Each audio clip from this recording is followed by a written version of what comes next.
Bienvenido a la próxima clase de nuestra serie en el libro de Génesis, los capítulos 1 al 11. La serie se titula Las generaciones, revelando los secretos de la historia de la redención. Ahora, he estado enseñando esta clase los domingos por la mañana en mi iglesia, la Iglesia Bautista Gracia, y debido a la situación del coronavirus, no podemos reunirnos como iglesia en este momento, así que continúo la serie aquí a través de este medio. Y esta es la 10ª clase de la serie. Génesis 1 al 11 es una parte de la Biblia que analiza a toda la raza humana. Es decir, el panorama de su consideración incluye todos los seres humanos. Más adelante la cámara comenzará a enfocarse en una familia específica, la familia de Abraham. Luego una nación específica, la que proviene de Abraham, la nación de Israel. Pero al principio vemos que el corazón de Dios es para toda la raza humana, todos aquellos que han sido creados en su imagen. Sin embargo, mientras la raza humana se multiplica, también se multiplica el pecado y la cantidad de pecadores que hay entre toda la raza humana. Y eso se convierte en un gran problema. Una de las cosas principales que vemos en los primeros 11 capítulos de Génesis es el gran problema de la multiplicación del pecado y de los pecadores. Ahora, la porción de la escritura que estamos considerando hoy en esta clase es un pasaje mucho más largo de lo que hemos estado tomando normalmente. En la clase hoy estudiaremos toda la historia del diluvio. Entiendo que, espero que entiendas que no voy a estar tratando con todas las dudas modernas en cuanto al diluvio y las pruebas científicas. No es el punto de esta clase. Sin embargo, lo que quiero es tomar la historia del diluvio y verlas específicamente los temas teológicos, algo de contenido ahí, pero más que nada quiero ver lo que Dios nos está enseñando a nosotros hoy en día como cristianos acerca de esta historia. Ahora, el pasaje para hoy incluye los capítulos 6, 7 y gran parte del capítulo 8. No voy a leer todo el pasaje aquí. Si deseas pausar el video y leer el pasaje antes de continuar, sin duda esto sería beneficioso. El pasaje en consideración es Génesis 6, 1, versículo 1, hasta el capítulo 8, versículo 19. Quiero comenzar con un primer tema aquí, que es la gran maldad de la raza humana. Y la parte en consideración son los primeros 13 versículos del capítulo 6. Sin lugar a dudas, el tema principal de esta sección inicial del capítulo 6 es la gran maldad de toda la raza humana. A pesar de que hay algunas cosas difíciles de entender en este pasaje, no quiero que pierdas de vista el hecho de que los detalles que tenemos aquí están aquí para mostrarnos la profundidad de la maldad que hay en la tierra.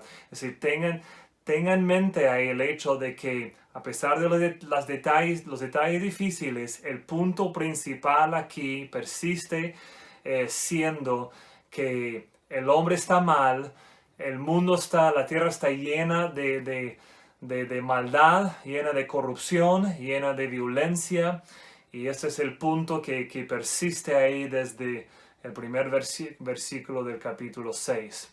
Ahora, voy a leer los primeros 4 versículos del capítulo 6. Aconteció que cuando comenzaron los hombres a multiplicarse sobre la faz de la tierra y les nacieron hijas, que viendo los hijos de Dios que las hijas de los hombres eran hermosas, tomaron para sí mujeres, escogiendo entre todas. Y dijo Jehová: no contenderá mi espíritu con el hombre para siempre, porque ciertamente él es carne, mas serán sus días 120 años. Versículo 4. Había gigantes en la tierra en aquellos días, y también después que se llegaron los hijos de Dios a las hijas de los hombres, y les engendraron hijos. Estos fueron los valientes que desde la antigüedad fueron varones de renombre. Ahora, ¿qué de estos hijos de Dios y las hijas de los hombres? El pasaje comienza con esta mención muy rara de los hijos de Dios. Ahora, a lo largo de la historia de la iglesia, ha habido un debate sobre la identidad de estos hijos de Dios. Algunos dicen que son ángeles caídos, otros dicen que otra idea es que son descendientes de Set, que terminaron mal. Otros dicen que esa descripción se refiere a gobernantes poderosos y malos, así como los hombres de renombre, como dice ahí el versículo 4. El texto dice que vieron estos hijos de Dios que las hijas de los hombres eran hermosas, por lo que tomaron como esposas a cualquiera de ellas que querían. Ahora, el punto principal aquí, aunque es difícil entender exactamente a qué se refiere y quiénes son estos hijos de los hombres, uno de los puntos principales aquí es que todo el contexto es negativo. Es decir, esto entra en una porción en que todo el contexto es negativo. Los hijos de Dios vieron que las hijas de los hombres eran hermosas, así que las tomaron. Al igual que Eva vio que el fruto prohibido era hermoso y ella lo tomó. Es decir, la redacción es similar a propósito aquí. Incluso la referencia a los gigantes en el versículo 4 lleva una connotación negativa. Estos gigantes eran hombres de renombre, pero en un contexto en el que Dios va a destruir toda la tierra debido a su maldad. Entonces, que son hombres de renombre no debe guiarnos a pensar que es algo positivo. No son como los 30 hombres fuertes que David tuvo en su tiempo, sino que en un contexto negativo estamos hablando de hombres como Lamec, uno de los descendientes de Caín, que sí o sí son hombres malos. Todo el contexto es negativo aquí. Ahora, hay un sentido aquí también de que el hombre ha sobrepasado sus límites. Su maldad es grande porque simplemente toma lo que quiera. Ese es el concepto ahí. Los hijos de Dios vinieron o se dieron cuenta que eran hermosas las hijas del hombre, de los hombres, y simplemente las tomaron. Y lo que el autor aquí nos está comunicando, el sentir es que hay hombres tomando más de la autoridad que les corresponde. No hay una consideración de la voluntad de Dios o de los caminos de Dios. Así que en el versículo 3, Jehová dice que ya no contendrá con el hombre por tanto tiempo. Es por eso que viene ahí en medio de esos primeros 4 versículos, en el versículo 3, esa mención de que Dios va a cortar la cantidad de años que vive el hombre porque no quiere seguir conteniéndose, teniendo esa contención o ese conflicto con el hombre. ¿Por qué? Porque el hombre es carne, su maldad es grande y Dios simplemente acortará sus días para que no pueda jactarse el hombre de gran poder e influencia por tanto tiempo. Entonces, todo un contexto negativo aquí. Ahora, de ahí comenzando en el versículo 5, el autor aquí, Moisés, comienza a describir la profundidad de la maldad que hay en cuanto a la raza humana aquí. Quiero leer el versículo 5. El versículo 5 aquí es clave. Y vio Jehová que la maldad de los hombres era mucha en la tierra, y que todo designio de los pensamientos del corazón de ellos era de continuo solamente el mal. Ahora, cada aspecto del hombre era, dice, de continuo solamente el mal. Y quiero que observes la inclusión de una triple descripción del hombre aquí. Primero su voluntad, es decir, todo designio. De ahí su mente, todo designio de los pensamientos, y de ahí sus emociones de su corazón. Es decir, a propósito, la descripción incluye los tres aspectos principales de un ser humano, su voluntad, su mente y sus emociones. Todo se puede resumir y muchas veces se resume así en la Biblia con el término el corazón. Por eso termina ahí la descripción del corazón. Juntos, viendo los tres aquí, las tres descripciones, entendemos que el punto del texto es mostrarnos la profundidad de la maldad del hombre. En otras palabras, el mal se había arraigado tanto en el corazón humano que una descripción correcta del hombre es que los pensamientos de su corazón y el deseo de su voluntad eran de continuo solamente el mal. Ahora, este tema de la depravación del hombre recorre no solo aquí, no solo en el principio, sino toda la Biblia. Y no quiero que cometas el error de pensar que esa descripción solo se aplica a ese tiempo antes del diluvio, como que el corazón humano no es tan malo hoy en día. La historia completa de la Biblia nos muestra que la depravación del hombre descrita en estos versículos es la verdadera descripción del corazón humano aparte de la gracia de Dios. Quiero decirlo otra vez. La historia completa de la Biblia nos muestra que la depravación del hombre descrita en estos versículos es la verdadera descripción del corazón humano aparte de la gracia de Dios. Por eso el apóstol Pablo en Romanos capítulo 3 cita un texto tras otro del Antiguo Testamento mostrándonos o convenciéndonos que no hay justo, que nadie busca a Dios, que nadie hace el bien, que en realidad nadie teme a Dios, mostrándonos que lo que vemos en el principio, esta depravación total del hombre, persiste hasta hoy en día. Versículo 5 otra vez, considera las descripciones de la profundidad de la maldad del hombre. Versículo 5, la maldad era mucha en la tierra. Otra vez en el versículo 5, todo designio de los pensamientos del corazón era de continuo solamente el mal. Ahora mira el versículo 11, la tierra es corrupta y llena de violencia. Versículo 12, toda carne había corrompido su camino sobre la tierra. Todas estas descripciones apuntándonos a la gran maldad del hombre. ¿Qué tan mal se habían puesto las cosas? Bueno, lo que vemos aquí es que Jehová lamenta haber creado al hombre en la tierra, versículo 6. También en el versículo 6 está triste de corazón. Y en el versículo 7 vemos que Él decide eliminar al hombre y a los animales de la tierra. La gran maldad de la raza humana.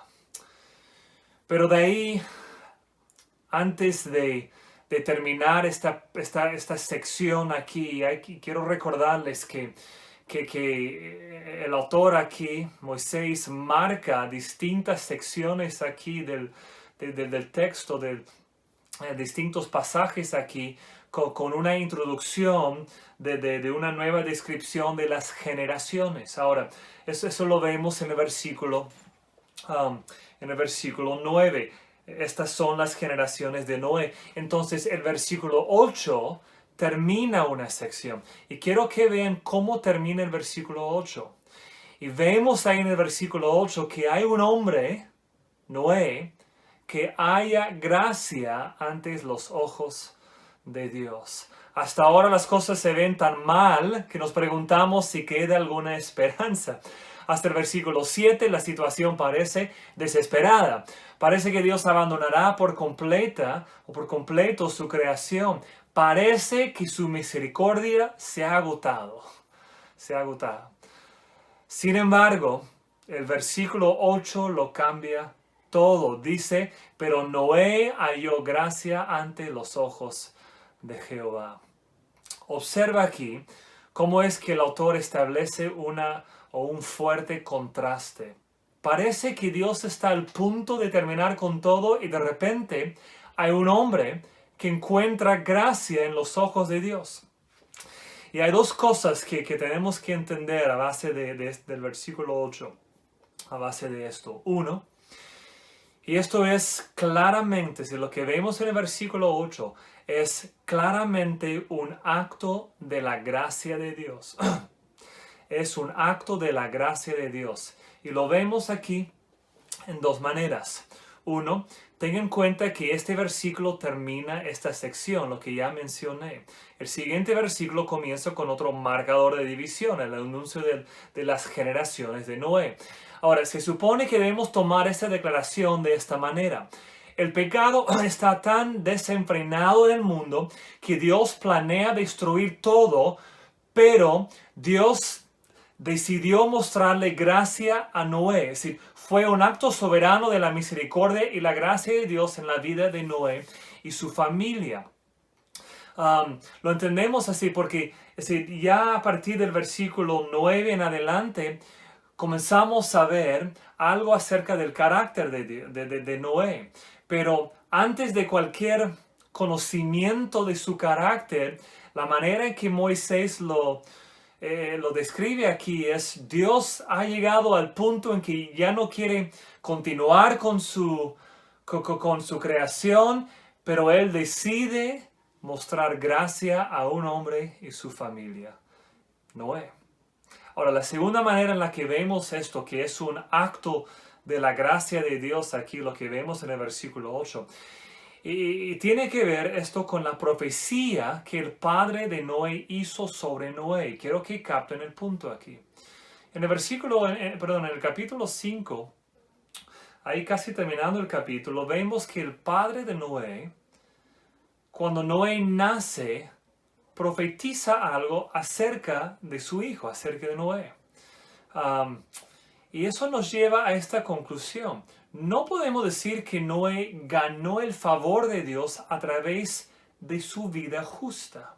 Sabemos que Dios había elegido ya a Noé para hacerle beneficiario de su gracia, porque cuando nació Noé, antes de que había hecho ni bien ni mal, su padre profetizó que Dios traería alivio del trabajo de nuestras manos. Eso se encuentra en el capítulo 5, versículo 29. Entonces, a base de estas cosas, vemos que la elección de Noé es, en primer lugar, un acto de la gracia de Dios. Sin embargo, hay una segunda cosa aquí. Y es que vemos que Dios decidió rescatar a Noé porque Noé era un creyente en Dios, un hombre justo que verdaderamente caminó con Dios. Aunque esta elección de Noé es un acto de la gracia de Dios, sin duda, Dios eligió a Noé, un hombre justo, porque Dios honra la justicia. Dios siempre honra la justicia. Y también porque ama a los que creen en Él. Ahora quiero que consideren el capítulo 6, versículo 9. Estas son las generaciones de Noé. Noé, varón justo, era perfecto en sus generaciones. Con Dios caminó Noé. Es decir, Noé era un hombre justo, un varón justo.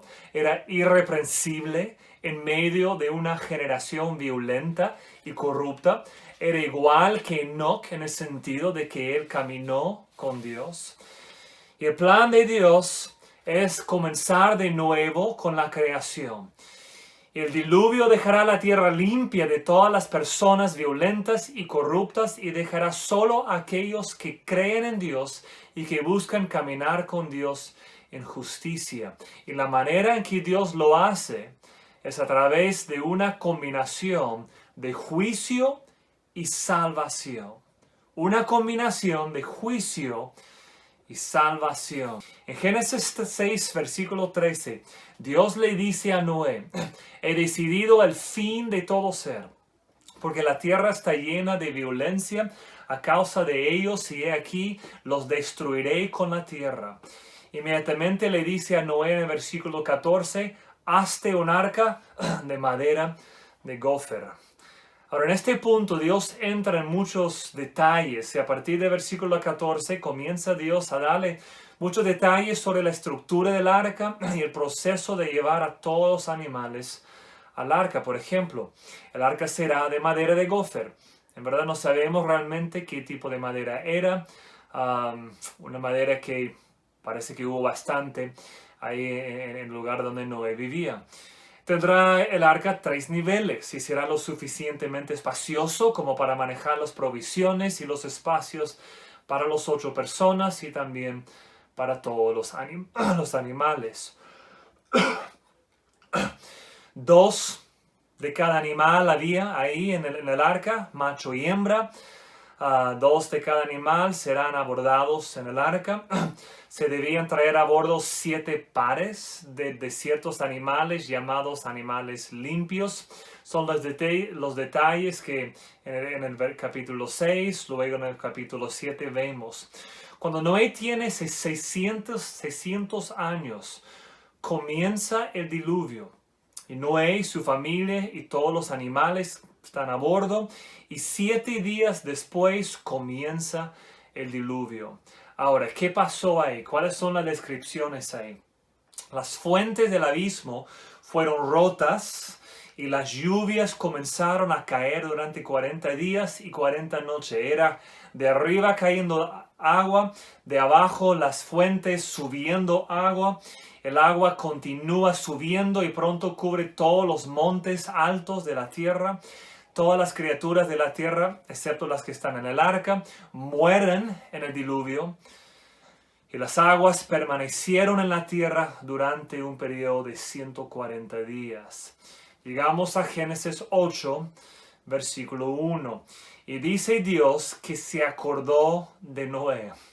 Y eso significa que Dios no lo abandonó a las aguas caóticas y destructivas. No tiene que ver con como que Dios dejó de pensar en él por un tiempo y de repente se acordó de él. Nada que ver. Es una indicación de que Dios no lo iba a abandonar a las aguas destructivas. Dios lo salvó. Y las aguas continúan bajando hasta que en cierto punto pudieron ver la tierra en los picos más altos de los montes. Luego, después de 40 días, probablemente 40 días después de que se vio la primera tierra ahí en los puntos altos, Noé decide enviar un pájaro para ver si la tierra todavía está seca, si ha llegado a secarse. Finalmente envía una paloma, después de algunos intentos ahí con algunas aves. Envía una paloma que regresa con una hoja de olivo. Y esa fue la señal que no esperaba para saber que las aguas habían bajado sobre la tierra. Y aproximadamente un año después de haber abordado el arca, ellos salen del arca, salen a la tierra seca. Y la pregunta es, ¿qué ha hecho Dios? Es decir, ¿por qué todo esto? ¿Cuál es el punto? ¿Qué ha hecho Dios aquí con esto? Dios está haciendo aquí lo que Él hace a lo largo de toda la Escritura. Juzga el pecado y a través del juicio proporciona un camino de salvación para los que creen en Él. Es decir, es una combinación de juicio y salvación. En el huerto de Edén, cuando Adán y Eva pecaron, fueron juzgados. Vemos plenamente el juicio de Dios sobre ellos, sus descendientes y sobre toda la tierra. Pero aún así, Dios les dio una promesa de salvación futura. Y vieron algo de la salvación de Dios ahí en ese momento. No murieron al toque, no murieron inmediatamente. Fueron juzgados, pero también vieron ahí ese toque de la salvación de Dios. En el tiempo de Noé, Dios juzgó al mundo malvado, pero proporcionó un rescate, una salvación para Noé. El fundamento de la salvación fue el hecho de que él creyó en Dios. Los demás no creyeron en Dios. Habían abandonado algún pensamiento de él, alguna tendencia de pensar en él. Sus vidas ya no trajeron gloria a Dios, ya no buscaban gloria para Él, sino simplemente buscaban lo suyo. Terminaron siendo violentos y corruptos, y Dios los juzgó y merecieron su juicio. Pero a un hombre justo, a un hombre que buscó a Dios, que caminó con Dios, que buscó dar gloria a Dios con su vida, Dios decidió salvarlo. Su obediencia,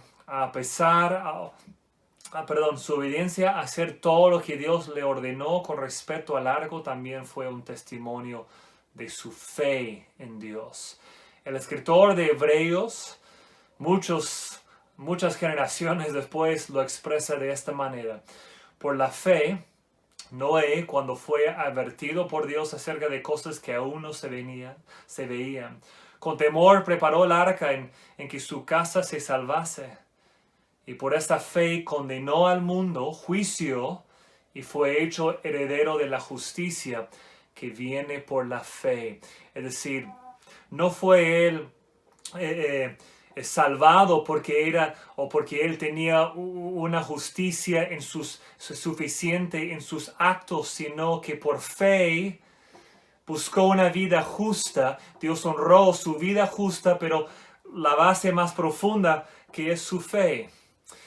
Entonces Dios juzga el pecado, debe juzgar el pecado, tiene que juzgar el pecado.